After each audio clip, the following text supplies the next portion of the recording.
Welcome to bird media. నేను మీ RK. Andhra Pradesh రాజధాని అమరావతి, విజయవాడ ఈ ప్రాంతాల్లో రియల్ ఎస్టేట్ మార్కెట్ అయితే బాగా పుంజుకుంటుంది.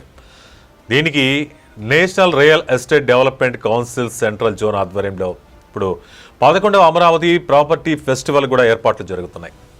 వైసీపీ ప్రభుత్వంలో రియల్ ఎస్టేట్ పూర్తిగా పడిపోయింది, ఇలాంటివి ఏవీ జరగలేదు. కానీ ఇప్పుడు అమరావతిని రాజధానిగా ఎంపిక చేసుకొని అంతకుముందు జరిగినటువంటి పనులు కూడా అర్ధాంతరంగా ఆపేసి 3 రాజధానుల పేరుతో వైసీపీ ముందుకెళ్ళింది. కానీ కూటమి ప్రభుత్వం మాత్రం అమరావతిలోనే రాజధాని ఇదే చెప్తూ వస్తుంది ఫస్ట్ నుంచి. దానికి తగ్గట్టుగానే ఇప్పుడు ప్రణాళికలు సిద్ధం చేసుకుంది, సెంట్రల్ నుంచి నిధులు రాబట్టుకుంది, రాష్ట్రం కూడా నిధులు విడుదల చేసింది. మొత్తంగా అమరావతిని అయితే ఒక ప్రతిష్టాత్మకంగా రూపుదిద్దుతున్నారు. దీన్నే చంద్రబాబు ప్రాపర్టీ షో పేరుతో మరోసారి అమరావతిపై వస్తున్న వదంతులను కొట్టి పారేయాలి అనే ఆలోచనతో ఈ కార్యక్రమం నిర్వహిస్తున్నారు. ఇప్పటి వరకంతా వచ్చినవన్నీ నిరాధారమైన ఆరోపణలు, కానీ వాస్తవం వేరు అని చూపించాలనుకుంటున్నారు.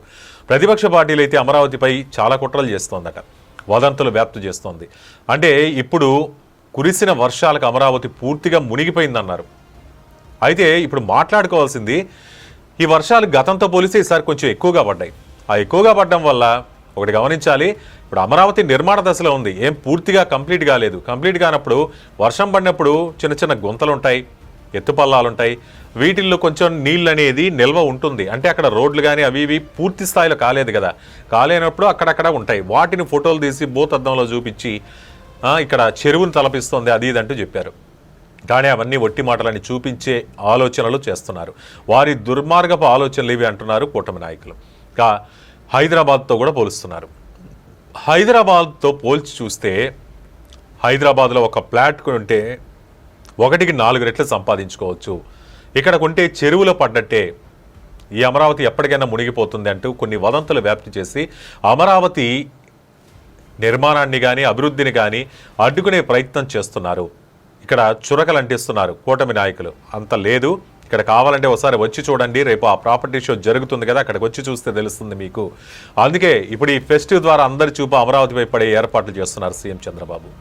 నారా లోకేష్ అందుకే ఇప్పుడు చాలా కాలం విరామం తర్వాత నరెట్కో తిరిగి నిర్వహించేందుకు కూడా ఆసక్తి చూపిస్తోంది. ఈ ఫెస్టివల్ వల్ల ఉపయోగాలు ఏంటంటారా? ఈ ఫెస్టివల్ వల్ల ఇళ్ల కొనుగోలుదారులు వస్తారు, ఇన్వెస్టర్లు వస్తారు, స్టేక్ హోల్డర్లు ఒక సమగ్ర ప్లాట్ఫామ్ అందిస్తోంది. మనకు అందుబాటులో ఉండే ప్రాజెక్టులు ఏమున్నాయి, ఆన్ స్పాట్ ఫైనాన్సింగ్లు ఎలా ఉన్నాయి, మార్కెట్ ఇన్సైట్స్ అందుబాటులో ఉంటాయి.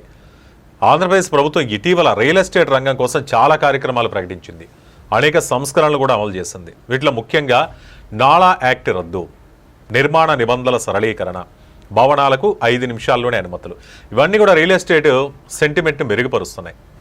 ఇదంతా ఈ కార్యక్రమం విజయవాడలో ఏ కన్వెన్షన్ సెంటర్లో సెప్టెంబర్ 19 నుంచి 21 వరకు ఈ ప్రాపర్టీ ఫెస్టివల్ జరుగుతుంది. ఇందులో ప్రముఖ డెవలపర్లు, ఫైనాన్షియల్ ఇన్స్టిట్యూషన్స్ వస్తాయి, హోమ్ ఇంప్రూవ్మెంట్ ప్రొవైడర్స్ వస్తారు, ఇంటీరియర్ డిజైనర్లు వస్తారు, ఆర్కిటెక్చర్ స్పెషలిస్టులు, మెటీరియల్ సప్లయర్స్, ఇందులో అందరూ కూడా భాగమవుతున్నారు. మరి రీజనల్ ప్రాపర్టీ మార్కెట్ అవుట్లుక్పై స్పెషల్ సెషన్లు కూడా నిర్వహిస్తారట.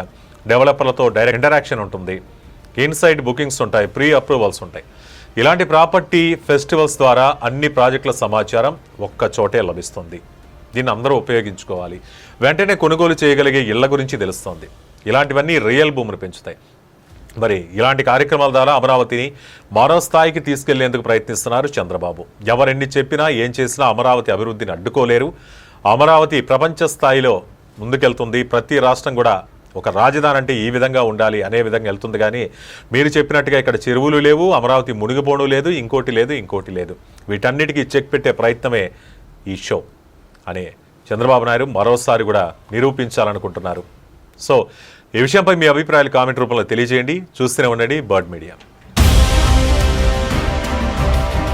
ఈ వీడియో కనుక మీకు నచ్చినట్టయితే లైక్ చేయండి, షేర్ చేయండి, సబ్స్క్రైబ్ చేయండి. అలాగే పక్కనే ఉన్న బెల్ ఐకాన్ని క్లిక్ చేయండి.